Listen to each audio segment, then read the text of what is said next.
Across generations, traditional art forms have shaped the soul of our communities. But in today's fast-moving world, many of these art forms are at risk, slipping quietly into the shadows of memory. For years, we've honored cultural practitioners with words of praise and awards. But the question remains, what comes after the awards? How do we truly support those who carry our traditions? This is where the Malay Heritage Foundation steps forward. The Arts Certification Programme is actually a pioneering initiative by the Malay Heritage Foundation with the aim to provide opportunities for traditional artists to upskill themselves in the field that they are good at. And we want to facilitate the development of traditional performing artists via accreditation and certification programs with our partners in the region. I think in our realm of artistic training, due recognition needs to be given. People don't just perform for the sake of performing. From time to time, I think that professionalization is needed. We need to recognize them. And that gives them the opportunity, not just the craft, but also the discursive component to it, because the certification comes in a package. In February 2025, MHF did an open call. From a pool of passionate applicants, 4 individuals were selected, each bringing with them a unique voice, personal journey, and deep commitment to the Malay performing arts. My name is Hafiz and I am a full-time performing artist. I started training in traditional and contemporary Malay dance with Cikgu Azmi Johari in Aspirasi, and that was in 2011.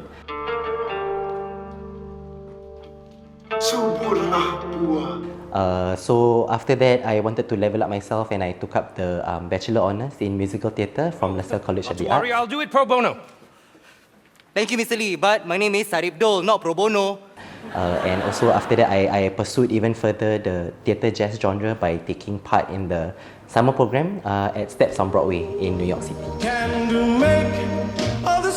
And currently, I am the head of movement and dance in Opera Academy.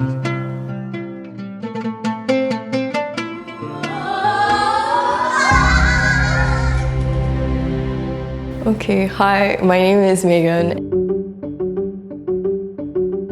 And I'm currently working as a research assistant at National University of Singapore, or NUS. In 2022 and 2023, I was awarded the Indonesian Arts and Culture Scholarship. And so for the first year in 2022, because it was COVID year, so we learned basically Balinese dance from the Sanggar online. But then in 2023, I was given the opportunity to go to Bali itself to learn at the Sanggar for 2 weeks.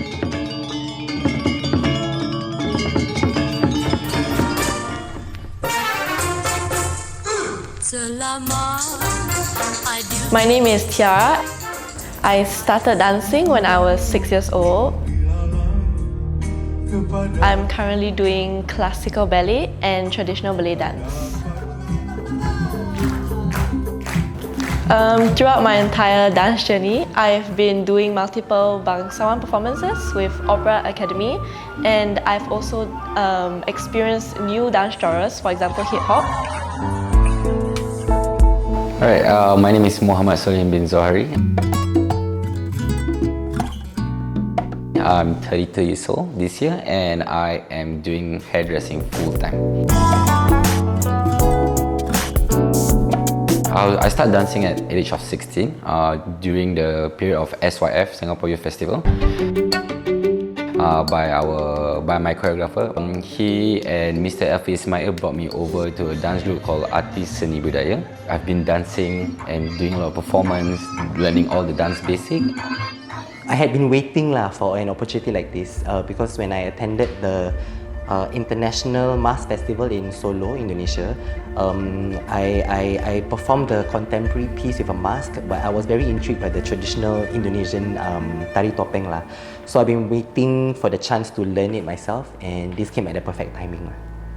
apart from Balinese dance, I was just thinking, oh, what other dances can I try or learn more so that I can expand my ability and my knowledge of traditional dance. So I thought that Tari Topeng was quite an integral and important Indonesian dance that I could learn. Driven by their shared passion for traditional arts, these Singaporean dancers now embark on a 28-day residency in Malang, Indonesia. This is more than a dance residency. It's a historic partnership between MHF and Universitas Negeri Malang, a first of its kind MOU in arts certification. The art form chosen for this inaugural program is Tari Topeng, a masked dance tradition under threat.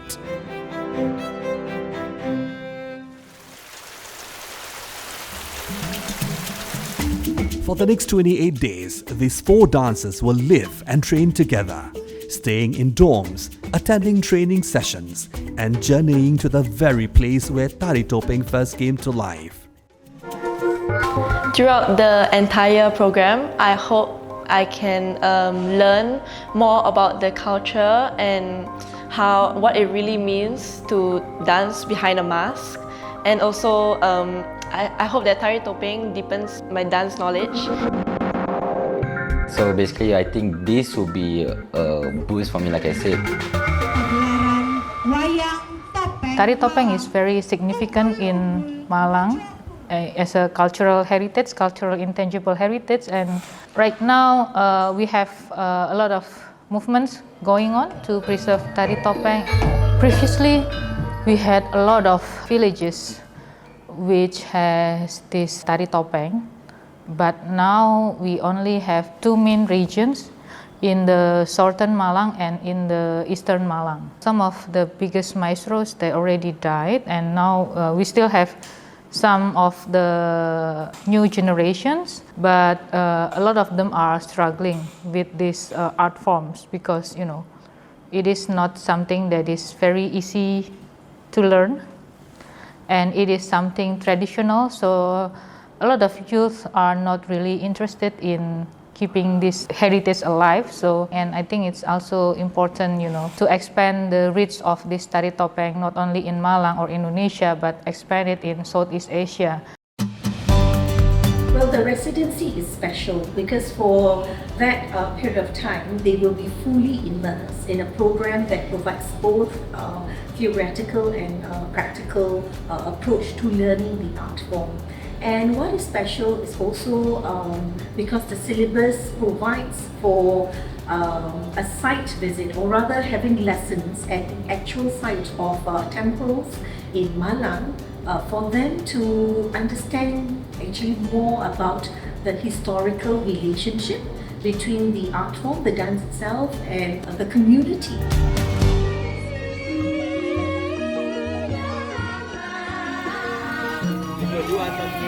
So my experience in visiting the 2 chandis might have been one of my most interesting experiences, if not the most educational so far I ever had in my life. Because normally visiting this kind of temple or chandi, when I get there, I don't really understand what is going on, the architecture or the inscriptions or carvings on the walls. Oh, no. Oh, dia penjaga, guardian. During this trip, we had the privilege of having Prof. Ismail Lufti with us, and he's our archaeologist. So he actually could explain to us everything that was on the wall. Yeah. He really explained it so clearly. He pointed to us oh, there's a picture of this and this. Bercerita. In France, we call it rendezvous. I was very surprised that we had a special access to climb up the candi because there was a sign that clearly said dilarang naik.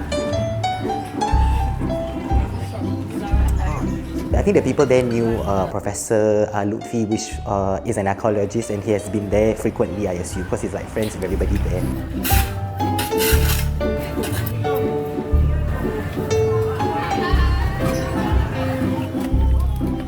And then they just okay, ask them to come out. So we were wow, Indiana Jones moment.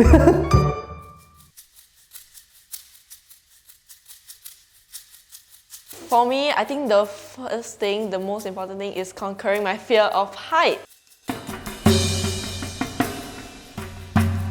The first few levels were fine, but like at the top level, I was like, I need someone to be next to me, because I was like really scared to look down and like, you know, fall or anything worse. Oh yeah, shall we? But I was actually trying my best to keep it all to myself.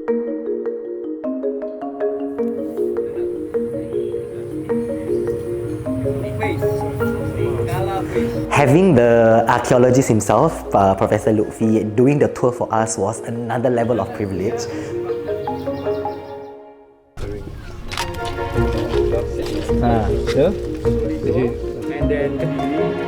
Because we were told that it's quite rare if the archaeologist does the tour rather than a tour guide.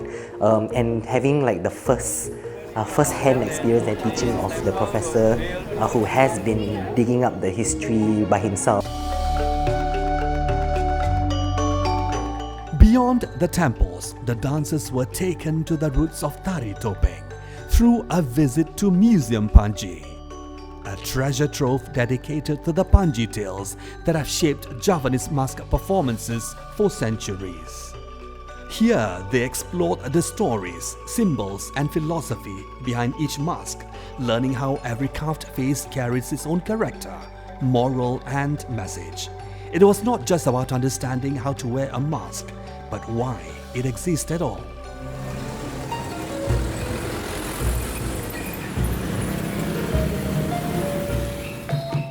Topeng adalah properti yang dipakai dalam sebuah pertunjukan tari topeng. Topeng atau disebut dengan tapel adalah sebuah bentuk perwakilan karakter-karakter tokoh. Kalau dahulu di dalam pertunjukan wayang topeng itu ada 4 cerita yang dibawakan. Ada cerita Mahabharata, ada cerita Ramayana, kemudian ada cerita Panji dan cerita Menak. Tetapi sekarang yang kita angkat, yang kita kenalkan kepada kalangan anak-anak muda itu adalah cerita Panji. Mengapa cerita Panji? Karena cerita ini cerita yang berkembang di Jawa Timur, dari Kerajaan Jenggala dan Kediri. Nah, topeng sendiri adalah perwakilan dari tokoh-tokoh tersebut. Jadi misalkan Panji Asmoro Bangun, makanya dia disimbolkan dengan warna hijau karena dia adalah seorang kesatria yang suka akan perdamaian, seperti itu. The museum experience gave context to the movement, showing how dance mythology and identity have always been inseparable in the world of Tari Topeng. With this newfound understanding, the dancers returned to the studio, ready to move, not just with technique, but with meaning. So we had our first training yesterday. We went straight into it. we were like not mentally prepared. For the first training, I was actually surprised at how tiring it was. Like honestly, like my legs were just not used to the position, the leg squatting position. It was not something I was used to at all. So I remember my legs were really like tired during the first class and also after it. How do you feel? Dance which is gonna be very interesting, and also I got a lot of cramps right now. Yes, a lot of cramps. Saya mengajar teman-teman dari Singapura ini. Jangka waktu berlatih yang hanya 3 minggu membuat teman-teman ini sangat punya antusias yang tinggi. Dari jam 9 pagi sampai dengan sore. Tetapi mereka itu dalam waktu 2-3 hari secara urutan hafalan bagus sekali. Selama kita bertemu memang punya chemistry yang sangat bagus ya, artinya mereka juga bisa menerima saya. The movements were very different. There was this is a motif for the Sabrang character that we are focusing on. When you do this for like 30 seconds, it's okay. But like if you do it for the past 2 hours, your forearm just get cramped because you have to do this all the way. Then it's a different level lah. The Balinese dance that I learned is the female dance, so it tends to be more not slower in the movements, but like more feminine. Whereas the dance that we're learning now is the Tari Topeng Sabrang. So that one, it's a more fast and more energetic dance. As part of the training, the dancers visited Sanggar Topeng Asmorobangun, a center deeply rooted in the traditional craft of mask making and performance. Here they learned to distinguish the characters and meanings behind different Topeng masks, from the playful to the noble, the youthful to the wise. In the hands-on workshop, each of them were invited to paint and personalize their own mask, not just as an artistic exercise, but as a way to connect personally with the spirit of the tradition.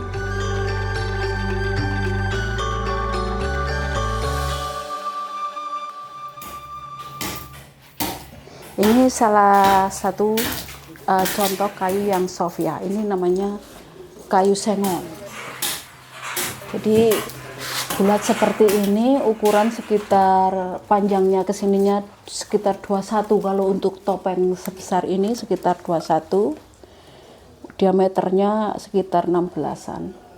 Nanti dibagi dua, ini terlalu kecil ya, hanya contoh, dibagi dua dan kemudian dibuat seperti ini. Hidungnya dulu tinggi, kemudian diberi batas antara wajah dan ukiran di sini. Setelah itu baru diukir dan dibetulkan bentuk matanya ini. Hidung tempat mata, mulut, hidung seperti ini Mas Yan. Baru setelah itu digosok. Urap pakai kertas gosok, baru dibeli cat warna putih, digosok lagi, baru diberi warna hijau, kuning, atau merah. Seperti itu sesuai karakter topengnya. 1, 2, 3, tutup.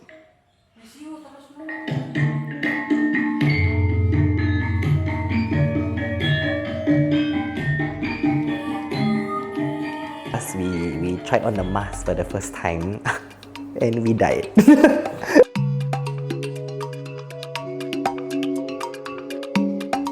I wouldn't be able to see anything at all. Like, I could honestly only look at the floor, but I wouldn't be looking at the floor. I know I'll just be dancing like this. But then there's nothing to see anyway on the floor.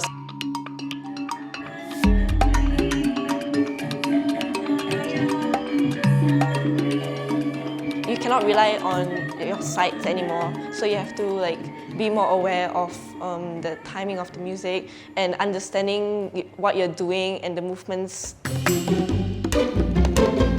We could not cheat anymore. We could not copy as much as we could earlier. So we just we were looking for what's the step.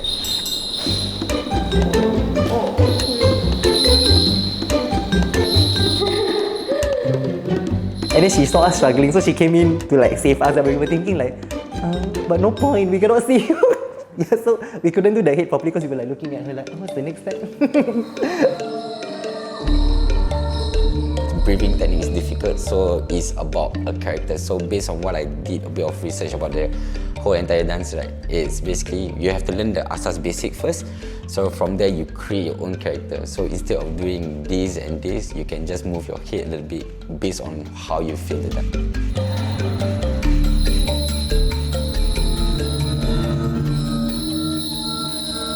So it was almost like we were dancing blindfolded, basically. But in ballet, during practices we have mirrors, and we can sometimes look at the person from the mirror. So sometimes you forget a step, you be like, that's a step.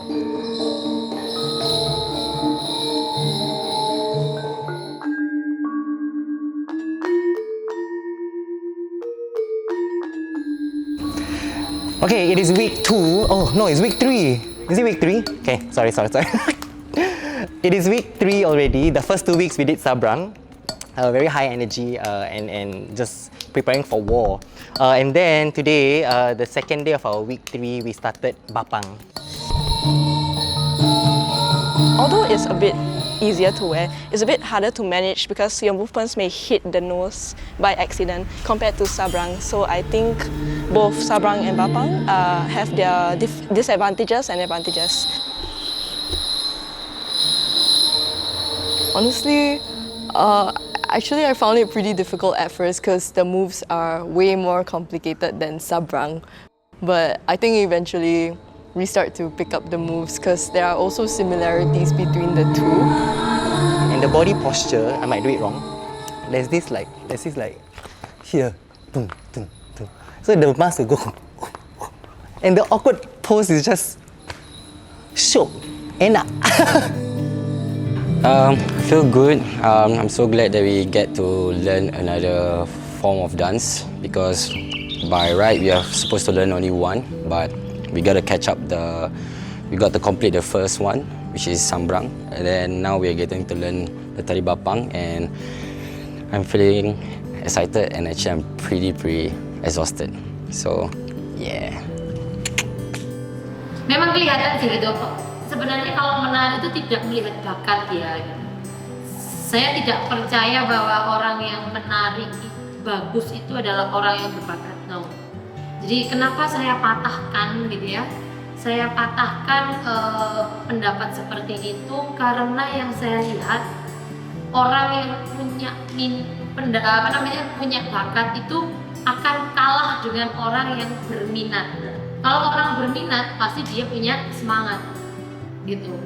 Orang yang punya bakat saja kalau dia tidak punya semangat pasti akan hilang bakat itu, dan itu saya percaya betul.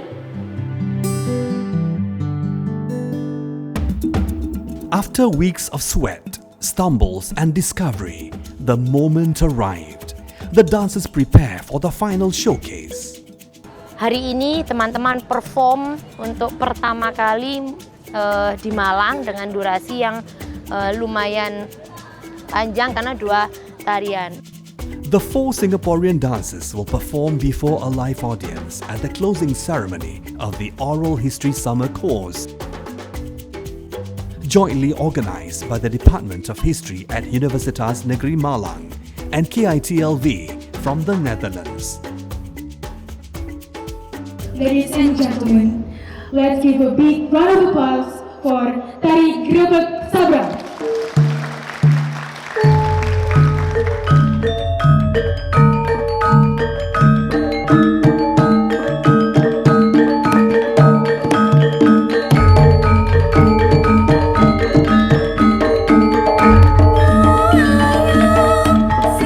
The participants, I really love to talk about them. They are very smart and they are very fast learner. Even the teacher mentioned that in her entire career teaching foreigners about this dance, these groups are the fastest learner that she ever met. And I asked, is it because they're already a professional dancer? And she said, I train other professional dancers, but not as good as this one.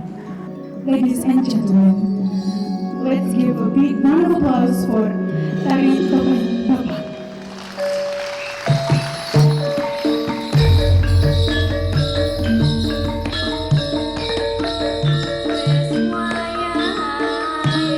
Saya sangat senang ya, karena kesenian ini tidak hanya dikenal oleh orang-orang kita, orang-orang Indonesia, tetapi orang-orang dari manca juga mau belajar. Tidak hanya membuat topeng, tetapi banyak sekali yang bisa digali di dalam kisah-kisah topeng itu sendiri. Kalau saya sangat berterima kasih ya sekali, ilmu ini bisa disampaikan ke semua khalayak.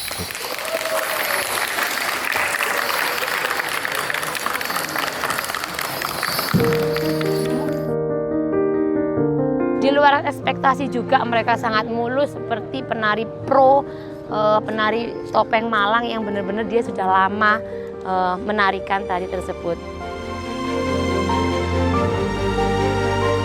Untuk teman-teman yang dari Singapura, proud of you, keren sekali, luar biasa, bangga sekali menjadi teman belajar di proses yang sekarang. Terima kasih.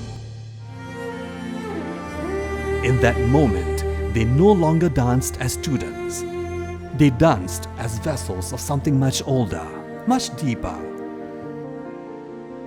As a mark of their readiness, Each dancer was entrusted with a Tari Topeng basic kit, a set of character mask and a complete costume to support them as they return home to share what they've learned. These starter kits will accompany them as they introduce Tari Topeng to new audiences in Singapore through performances, school engagements and future programs. Muhammad Al-Hafiz. Congratulations. I think in Singapore, certifications are getting more and more important and valuable because not only does it protect the art form of whatever the artist is learning, but it also protects the artist himself because it makes the artist become more credible. And I think it's also important for institutions where you need certification to teach and also for networking with different artists around the globe. All this will be very, very useful and very helpful. And the last one is Solihin and my best friend. Congratulations. A step forward for me to learn and create, maybe probably to recreate the style of Tari Topeng into like wayang kulit but into a form of bangsawan style.